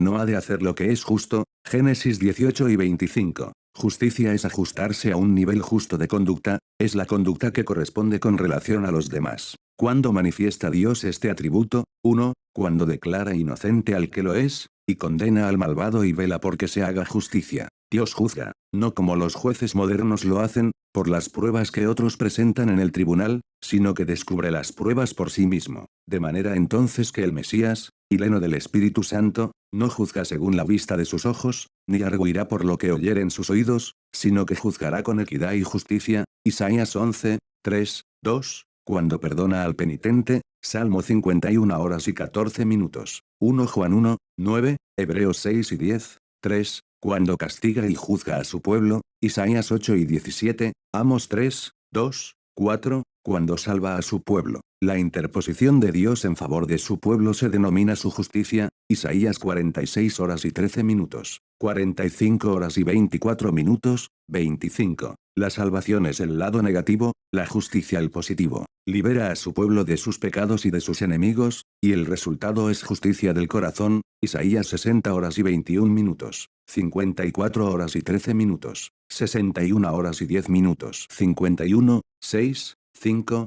cuando proporciona la victoria a la causa defendida por sus siervos fieles. Isaías 50, 9. Después que Dios haya liberado a su pueblo y juzgado a los malvados, tendremos cielos nuevos y tierra nueva, según sus promesas, en los cuales mora la justicia. 2 Pedro 3 y 13. Dios no solo trata o se conduce con justicia, sino que requiere justicia. Pero ¿y si el hombre ha pecado? Luego entonces imparte con misericordia la justicia, o justifica, al penitente. Romanos 4, 5. Esta es la base de la doctrina de la justificación. Se notará que la naturaleza divina es la base para el trato de Dios con el hombre. Según su naturaleza, o tal como es, se comporta o conduce. El santo santifica, el justo justifica. 3.3.3. Fidelidad. Es digno de la confianza más completa, sus palabras siempre se cumplirán. Por lo tanto, su pueblo debe reposar, por así decirlo, en sus promesas. Confer Éxodo 34, 6, Números 23 y 19, Deuteronomio 4 y 31,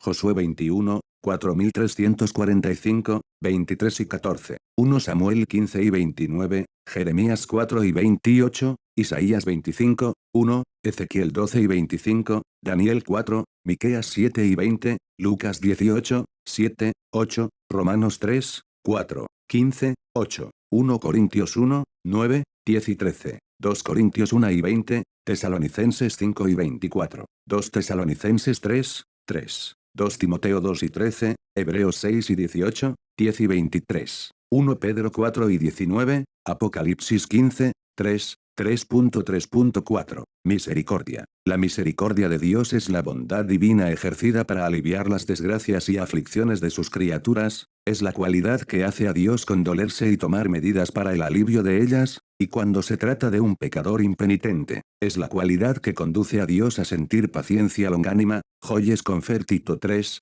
5, Lamentaciones 3 y 22, Daniel 9, 9, Jeremías 3 y 12, Salmo 32, 5, Isaías 49 horas y 13 minutos, 54, 7, si se quiere una de las más hermosas descripciones de la misericordia de Dios, léase el Salmo 103, 8 a 18. El conocimiento de su misericordia se convierte en fundamento de esperanza, Salmo 130, 7, y fundamento de confianza, Salmo 52, 8. La misericordia de Dios se manifestó en forma preeminente al enviar a Cristo al mundo, Lucas 1, 78, 3.3.5. Amor. El amor es el atributo de Dios por cuya razón desea mantener una relación personal con los que llevan su imagen, y especialmente con los que han sido hechos santos y son como Él en carácter. Nótese de qué manera es descrito el amor de Dios. Deuteronomio 7, 8, Efesios 2, 4, Sofonías 3 y 17, Isaías 49 horas y 15 minutos, 16, Romanos 8 y 39, Oseas 11,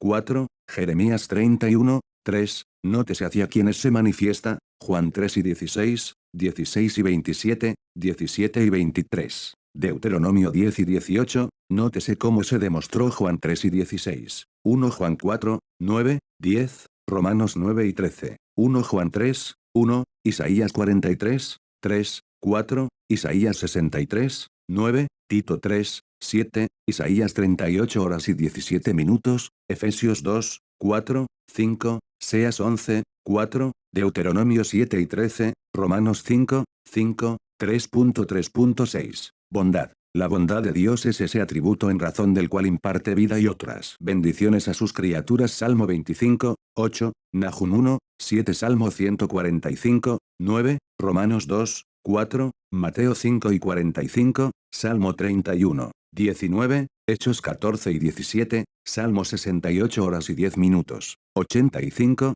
5. El Dr. Howard Agnew Johnson escribe lo siguiente: hace algunos años, fui invitado a cierta casa a almorzar. El anfitrión me pidió que diera gracias. Después de pedir la bendición sobre los alimentos, y de dar gracias por los bienes de Dios que teníamos ante nosotros, el dueño de casa dijo casi con aspereza, en realidad, no veo por qué esa ceremonia tenga razón de ser, puesto que yo mismo proporcioné la comida. A título de respuesta, le preguntamos, ¿se ha detenido alguna vez a pensar que si fracasara la siembra o la cosecha tan solo una vez en el mundo, la mitad de la gente moriría antes que viniera la próxima cosecha? ¿Y se le ha ocurrido pensar que si la siembra y la cosecha fracasarán durante 2 años sucesivos, todos morirían antes de la siguiente cosecha? Evidentemente sorprendido, admitió que nunca había considerado posibilidad tal. Luego insinuamos que estaba muy equivocado al decir que había proporcionado la comida que se nos había servido. Dios le había concedido la vida y la capacidad para ganarse la vida. Dios había depositado el germen de vida en los cereales y animales que empleábamos ahora para alimentarnos, lo cual él nunca hubiera podido hacer. Le sugerimos que había sido un colaborador de Dios, al valerse de las leyes divinas para la provisión de los alimentos que nos ofrecía. Luego le dijimos, si alguno le diera algo, usted le diría gracias. Y si el regalo se repitiera 2 o 3 veces al día, usted daría las gracias cada vez. Respondió afirmativamente. Ahora entiende por qué le decimos, gracias, a Dios toda vez que recibimos sus bendiciones. A ello respondió,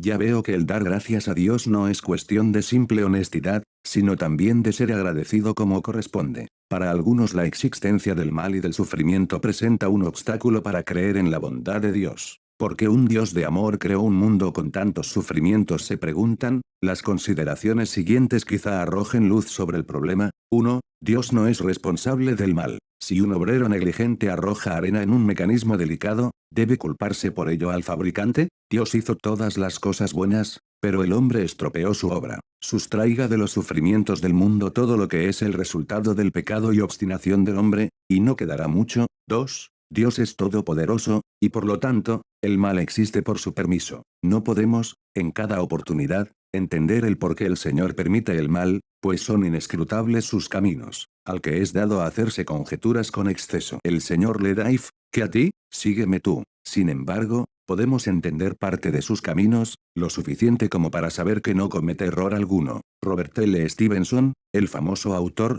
escribió en cierta oportunidad lo siguiente, si yo, desde mi atisbadero, mirando con ojos miopes la más pequeña fracción del universo, puedo percibir en mi propio destino evidencias dispersas de un plan, y algunas señales de una bondad que todo lo rige, ¿me enojaré tanto como para quejarme de que todo no puede ser descifrado? ¿No debo maravillarme más bien con infinita y agradecida sorpresa, de que en un plan tan amplio parece que he podido leer, aunque poco, y ese poco fue alentador para la fe? 3. Dios es tan grande que hace triunfar el bien sobre el mal. Recordemos que hizo que resultara para bien la maldad de los hermanos de José, Faraón, Herodes y de aquellos que rechazaron y crucificaron a Jesucristo. Un sabio antiguo dijo lo siguiente, el Dios Todopoderoso no permitiría de manera alguna mal en sus obras si no fuera tan omnipotente y bueno que aún del mal podría sacar el bien. Muchos creyentes han salido de los fuegos del sufrimiento con un carácter purificado y la fe fortalecida. El sufrimiento los ha impulsado a refugiarse en el seno de Dios. El sufrimiento ha sido el dinero mediante el cual han adquirido carácter probado en el fuego. 4. Dios ha organizado el universo de acuerdo con leyes naturales, y estas leyes insinúan la posibilidad de accidentes. Por ejemplo, si una persona con descuido, o deliberadamente da un paso en el borde de un precipicio, sufre las consecuencias de desobedecer la ley de la gravedad. Sin embargo, estamos de acuerdo en que existan esas leyes, pues de otra manera el mundo se encontraría en un estado de confusión. 5. Se debe recordar que este no es el orden perfecto de cosas. Dios tiene otra vida y una edad futura en la cual reivindicará todos sus actos. En virtud de que Dios trabaja de acuerdo con el sistema horario celestial, quizá pensemos a veces que se demora. No obstante, defenderá a sus elegidos con rapidez. Lucas 18, 7, 8. No se debe juzgar a Dios hasta que no haya caído el telón del último acto del drama de los siglos. Veremos entonces que bien lo ha hecho todo. 4. La Trinidad de Dios 4.1. Presentación de la doctrina. Las Sagradas Escrituras enseñan que Dios es uno, y que fuera de él no hay Dios. Podría surgir la pregunta siguiente, ¿cómo podría Dios tener comunión antes que las criaturas finitas comenzaran a existir? Respondemos que la unidad divina es una unidad compuesta, y que en esta unidad hay realmente 3 personas distintas, cada una de ellas es la divinidad, pero consciente en grado supremo de las otras 2 personas. Entonces existía una eterna comunión antes que los seres finitos fueran creados. Por lo tanto, Dios nunca estuvo solo. No es que haya 3 dioses, cada uno de ellos independiente, de existencia propia, por sí mismo. Los tres cooperan con una mente y propósito, de manera que en el sentido más exacto del vocablo, son uno. El Padre crea, el Hijo redime y el Espíritu Santo santifica. Sin embargo, en cada una de esas operaciones, los tres están presentes. El Padre es preeminentemente creador, y el Hijo y el Espíritu se presentan en la función de cooperar en esa obra creadora. El Hijo es preeminentemente el Redentor, y el Padre y el Espíritu se presentan en la función de enviar al Hijo para redimir. El Espíritu Santo es el santificador, y el Padre y el Hijo cooperan en esa obra santificadora. La Trinidad es una comunión eterna, pero la obra de la redención del hombre provocó su manifestación histórica. El Hijo entró en el mundo de una nueva forma cuando se revistió de naturaleza humana, y se le dio un nuevo nombre, Jesús. El Espíritu Santo entró en el mundo en una nueva forma, es decir, como el Espíritu de Cristo, encarnado en la Iglesia. Sin embargo, los tres obran juntos. El Padre testificó del Hijo, Mateo 3 y 17, y el Hijo testificó del Padre, Juan 5 y 19. El Hijo testificó del Espíritu, Juan 14 y 26, y más tarde el Espíritu testificó del Hijo, Juan 15 y 26. Parece todo eso difícil de comprender, como podría ser de otra manera, puesto que tratamos de describir la vida interior del Dios Todopoderoso. La doctrina de la Trinidad es claramente una doctrina revelada, y no una concebida por la razón del hombre. ¿De qué otra manera podríamos aprender con respecto a la naturaleza interior de la divinidad, excepto por la revelación? 1 Corintios 2 y 16. Es cierto que el vocablo Trinidad no aparece en el Nuevo Testamento. Se trata de una expresión teológica, inventada durante el siglo II para describir a la divinidad. Pero el planeta Júpiter existió antes que fuera designado con tal nombre y la doctrina de la Trinidad figuraba en la Biblia antes que técnicamente se la denominara por ese nombre. 4.2. Definición de la doctrina. Podemos comprender con toda facilidad por qué la doctrina de la Trinidad fue a veces malentendida y presentada erróneamente. Era difícil encontrar un vocabulario humano por medio del cual expresar la unidad de Dios y al mismo tiempo la realidad y distinción o claridad de las personas. Al poner énfasis con respecto a la deidad de Cristo, y a la personalidad del Espíritu Santo, algunos escritores parecen estar en peligro de caer en el triteísmo, o sea la creencia en tres dioses. Otros escritores, al recalcar la unidad de Dios, parecen correr peligro de olvidar la distinción entre las personas. Este último error es conocido con el nombre de sabelianismo, que fue iniciado por el obispo Sabelio, quien enseñaba que el Padre, el Hijo y el Espíritu Santo son simplemente aspectos o manifestaciones de Dios. Este error ha aparecido muchas veces en la historia de la Iglesia y es corriente aún en la actualidad. Es evidente que esta doctrina carece de fundamento bíblico, y se la excluye. Mediate las distinciones claras establecidas en las Escrituras sagradas entre el Padre, el Hijo y el Espíritu Santo. El Padre ama y envía al Hijo, el Hijo parte y retorna al seno del Padre. El Padre y el Hijo envían al Espíritu Santo, el Espíritu Santo intercede ante el Padre. Si entonces el Padre, el Hijo y el Espíritu Santo son Dios solo bajo diferentes aspectos o nombres, luego el Nuevo Testamento es una serie de confusiones. Por ejemplo, al leer la oración intercesora, Juan 17 con la idea de que el Padre, el Hijo y el Espíritu Santo son una sola persona, revelará lo absurdo de la doctrina, como me he dado la potestad de toda carne, para que yo dé vida eterna a todos los que me dé. Yo me he glorificado en la tierra, he acabado la obra que me di a mí mismo que hiciera ahora pues, me glorifico a mí mismo con la gloria que tenía conmigo antes que el mundo fuese. Como fue preservada la doctrina de la Trinidad para que no cayera en el sabelianismo, que niega la distinción entre las tres personas de la Trinidad,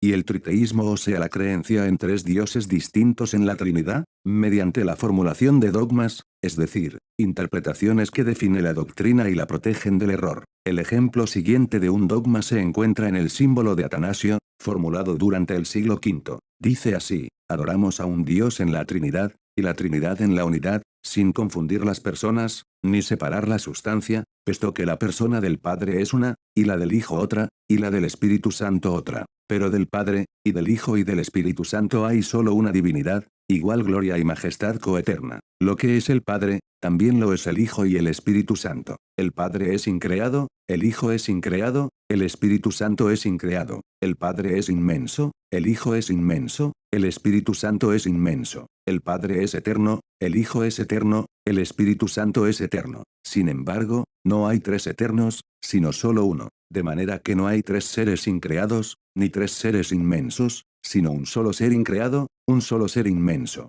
De igual manera el Padre es omnipotente, el Hijo es omnipotente, el Espíritu Santo es omnipotente. Sin embargo, no hay tres seres omnipotentes, sino un solo ser omnipotente, de manera que el Padre es Dios, el Hijo es Dios y el Espíritu Santo es Dios. Sin embargo no hay tres dioses, sino un solo Dios. De igual manera el Padre es Señor, el Hijo es Señor y el Espíritu Santo es Señor. Sin embargo, no hay tres señores, sino uno solo. Así como nos vemos obligados en honor a la verdad cristiana a afirmar que cada una de las personas particularmente es Señor o Dios, así también nos vemos imposibilitados de decir que hay tres dioses o señores. El Padre no fue hecho de nadie, no fue creado, no fue engendrado. El Hijo salió del Padre, no fue hecho, ni creado, sino engendrado. El Espíritu Santo salió del Padre y del Hijo. No fue hecho, ni creado, ni engendrado, sino que procede de ellos. Por lo tanto, hay un solo Padre y no tres, un solo Hijo, y no tres, un solo Espíritu Santo, y no tres. Y en esa Trinidad no hay nada primero ni postrero, nada mayor o menor.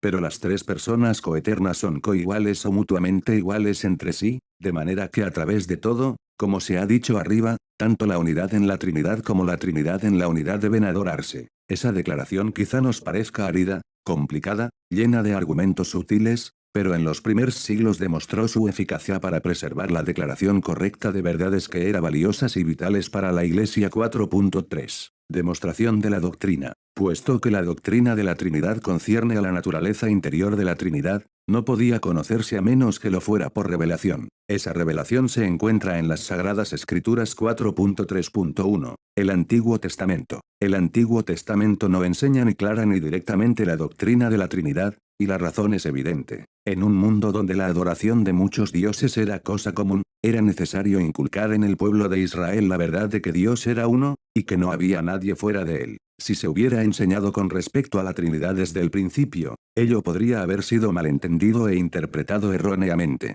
Pero aunque no se menciona en forma explícita, el germen de la doctrina puede descubrirse en el Antiguo Testamento. Cada vez que un hebreo pronunciaba el nombre de Dios, Elohim decía realmente dioses, pues el vocablo hebreo está en plural, y a veces se emplea en el idioma hebreo con un adjetivo plural, Josué 24 y 18 a 19, y con un verbo en plural, Génesis 35, 7. Imaginémonos a un devoto e iluminado hebreo meditando sobre el hecho de que Jehová es uno, y al mismo tiempo Elohim, o dioses. Es posible imaginarse que llegaría a la conclusión de que había una pluralidad de personas en un Dios. Pablo el apóstol jamás cesó de creer en la unidad de Dios, tal como se le había enseñado desde la infancia. 1 Timoteo 2, 5. 1 Corintios 8, 4, más aún, recalcó que no enseñaba otras cosas que aquellas que se encontraban en la ley y los profetas. Su Dios era el Dios de Abraham, Isaac y Jacob, no obstante lo cual, predica con respecto a la deidad de Cristo, Filipenses 2, 8,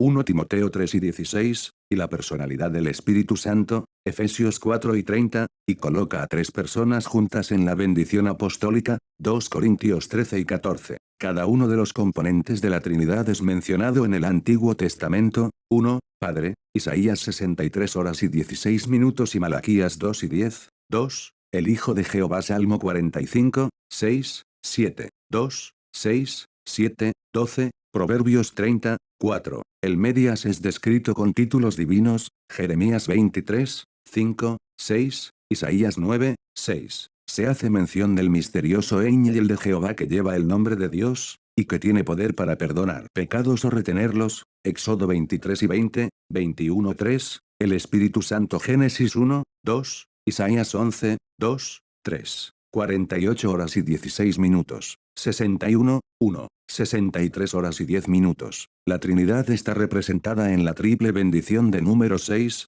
2,26 y en la triple doxología, Isaías 6, 3, 4.3.2. El Nuevo Testamento. Los cristianos primitivos consideraban como base o fundamento de su fe la verdad de la unidad de Dios. Tanto a los judíos como a los gentiles podían testificarles, diciendo, creemos en un Dios. Pero al mismo tiempo tenían las palabras claras del Señor Jesús para demostrar que reclamaba para sí una posición y autoridad que hubiera sido blasfemia de su parte reclamarla si no hubiera sido Dios. y los escritores del Nuevo Testamento, al referirse a Jesús, emplean un idioma que indica que reconocían a Jesús como por sobre todas las cosas, bendito por los siglos, Romanos 9, 5, y la experiencia espiritual de los creyentes confirma y apoya esas afirmaciones. Cuando conocían a Jesús, lo conocían como Dios. Lo mismo se puede decir del Espíritu Santo. Los cristianos primitivos no podían menos que creer que el Espíritu que residía en ellos, que los guiaba, les enseñaba y los inspiraba para caminar en novedad de vida, era un ser a quien podían conocer,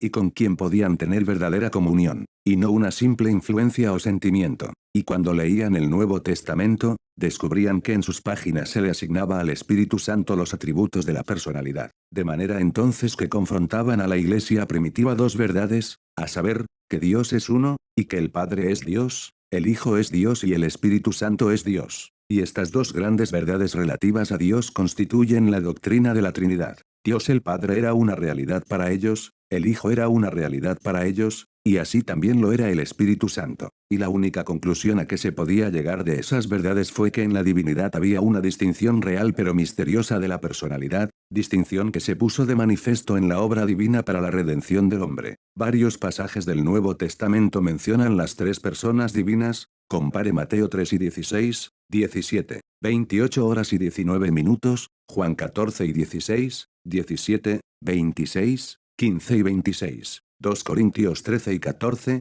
Gálatas 4, 6, Efesios 2 y 18, 2 Tesalonicenses 3, 5, 1 Pedro 1, 2, Efesios 1, 3, 13, Hebreos 9 y 14, una comparación de textos tomada de todas partes de las Escrituras demuestra lo siguiente, 1, cada una de las tres personas es creadora, aunque se afirma que hay un solo creador, Job 33, 4 e Isaías 44 horas y 24 minutos, 2, se denomina Jehová a cada una de las personas, Deuteronomio 6, 4, Jeremías 23, 6, Ezequiel 8, 1, 3, el Señor, Romanos 10 y 12, Lucas 2 y 11, 2 Corintios 3 y 18, el Dios de Israel, Mateo 15 y 31, Lucas 1 y 16, 17, 2 Samuel 23, 2, 3, el legislador, Romanos 7 y 25, Gálatas 6, 2, Romanos 8, 2, Santiago 4 y 12, omnipresente,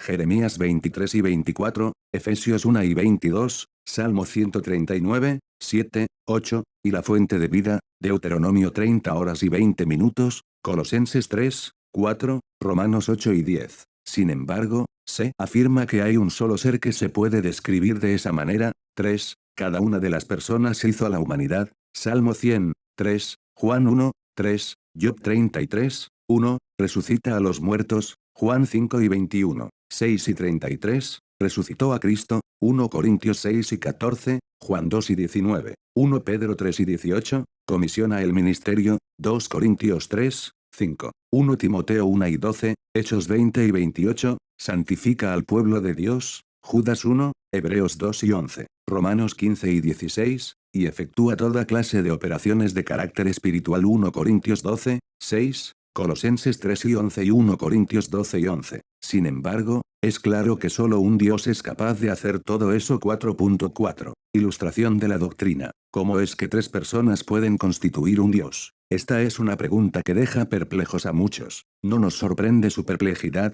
puesto que al considerar o estudiar la naturaleza interna del eterno Dios, estudiamos una forma de existencia muy distinta de la nuestra. Al respecto dice el Dr. Peter Green, supongamos que hubiera alguien, una especie de ángel por ejemplo, o un visitante del planeta Marte, que jamás hubiera visto nada que tiene vida. Qué difícil le sería comprender el proceso del crecimiento. Entendería con facilidad de qué manera puede aumentar una cosa, por así decirlo, desde afuera, como un montón de piedras, por ejemplo, que se hace más grande a medida que se le añaden piedras. Pero le sería difícil comprender cómo algo podía crecer, por así decirlo, desde adentro para afuera, y por sí mismo. La idea del crecimiento le sería muy difícil de comprender, y si se trataba de una persona engreída, impaciente, indócil, era casi seguro que no la comprendería. Supongamos ahora que a este mismo ser extraño, después de haber aprendido algo con respecto a la vida y al crecimiento, según se observa en los árboles y plantas, se le expusiera una nueva verdad,